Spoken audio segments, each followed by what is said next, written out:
প্রিয় দেশবাসী, আসসালামু আলাইকুম। আপনারা নিশ্চয় অবগত রয়েছেন, বাংলাদেশের ফ্যাসিবাদী, খুনি ও স্বৈরাচারী সরকার আজ সন্ধ্যা ৬টা থেকে কারফিউ জারি করেছে। জনগণের জানমালের নিরাপত্তার চিন্তা বাদ দিয়ে নিজেদের দলীয় কার্যালয় ও অবৈধ সরকারকে টিকিয়ে রাখতে এই কারফিউ জারি করা হয়েছে। কিন্তু জনগণের মৌলিক অধিকারকে ভুলুণ্ঠিত করে এই ধরনের কোন সিদ্ধান্ত দেওয়ার সাংবিধানিক ও নৈতিক অধিকার এই সরকার রাখে না।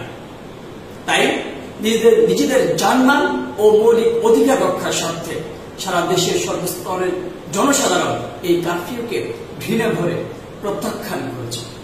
জনগণ বলেছে এই সরকারকে তারা মানছে না, সুতরাং কারফিউ দেওয়ার কোন অধিকার সরকারের নেই। আপনারা এর মধ্যে অবগত হয়েছেন যে আমাদের শান্তিপূর্ণ অসহযোগ আন্দোলনে আজ সরকারের পদলেহনকারী পুলিশ বাহিনী ও পোষ্য আওয়ামী লীগ, যুবলীগ ও ছাত্রলীগের গুন্ডারা কিভাবে হামলা করেছে। আজ রবিবার একদিনে নিরস্ত্র সাধারণ মানুষের উপর তারা নির্বিচারে গুলি চালিয়ে সারা দেশে প্রায় ১০০-র মতো নিরপরাধ মানুষকে পাখির মতো হত্যা করেছে। অথচ এই মানুষগুলি শেখ হাসিনা সরকার কর্তৃক সংঘটিত এক হত্যাযজ্ঞের বিচার নিশ্চিত করতে তার পদত্যাগের দাবি করেছে। আমরা আন্তর্জাতিক সম্প্রদায়কে এখন আহ্বান করছি এই সরকার থেকে সমর্থন প্রত্যাহার করতে, কারণ এদেশের জনগণের কোন সমর্থন নেই এই সরকারের, যারা কিনা গত ৩ মেয়াদে ভোট ডাকাতি করে, গণতন্ত্র হত্যা করে ক্ষমতায় আসে। জনগণের এই জোয়ারে প্রমাণিত হয় এই সরকারকে দেশের ৯৯% মানুষ ঘৃণা করে। ১/১ কম অস্ত্রধারী ও কিছু ক্ষমতাশালী মানুষকে নিয়ে নিরপরাধ মানুষকে হত্যা করতে তারা ক্ষমতা আঁকড়ে ধরে রেখেছে। সুতরাং আন্তর্জাতিক সম্প্রদায় নৈতিক দায়িত্ব বাংলাদেশের সাধারণ মানুষের পাশে দাঁড়ানো ও আরো বড় ধরনের হত্যাযজ্ঞ চালানোর আগেই এই সরকারকে হটানোর জন্য আন্তর্জাতিক চাপ সৃষ্টি করা। আমরা জাতিসংঘ সহ বিশ্বের প্রথম সারির দেশগুলি ও সারা বিশ্বকে আমাদের অসহযোগ আন্দোলনকে অবিলম্বে সমর্থন প্রদানের আহ্বান জানাই। আমরা ছাত্ররা ক্ষমতার জন্য লড়াই করছি, এটির প্রতি আমাদের বিন্দুমাত্র লোভ লালসা নেই। আমরা কেবল আমাদের ও আগামী প্রজন্মের জন্য একটি ন্যায়ভিত্তিক গণতান্ত্রিক একটি রাষ্ট্র ব্যবস্থা ঢেকে যেতে চাই, যেখানে সবাই সমান সুযোগ ও অধিকার নিয়ে বেড়ে উঠতে পারে।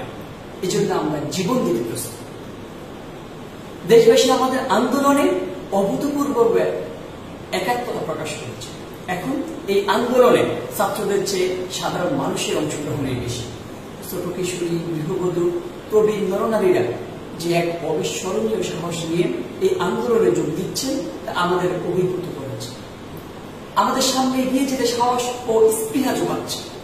আমরা দেখেছি গুলি উপেক্ষা করে যুবকরা কিভাবে হাসি মুখে মৃত্যুকে জয় করছে।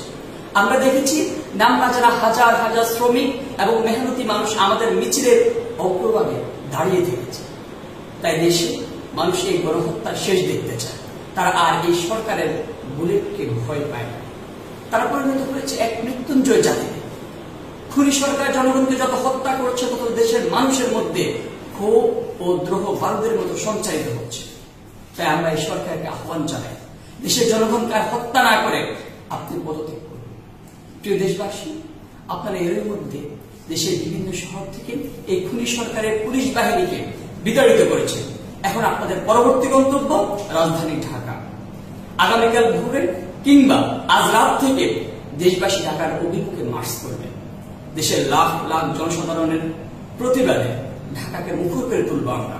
আগামীকাল ৫ আগস্ট সোমবারে আমরা লং মার্চ টু ঢাকা কর্মসূচি পালন করব। যদি এরপরেও শেখ হাসিনা সরকার আমাদের উপর হত্যাযজ্ঞ চালাতে থাকে, তাহলে আমরা আমাদের ন্যায্য দাবি আদায় করতে শান্তিপূর্ণভাবে গণভবন অভিমুখে পদযাত্রা করে সরকারের পতন ঘটাতে বাধ্য হব। ধন্যবাদ সবাই।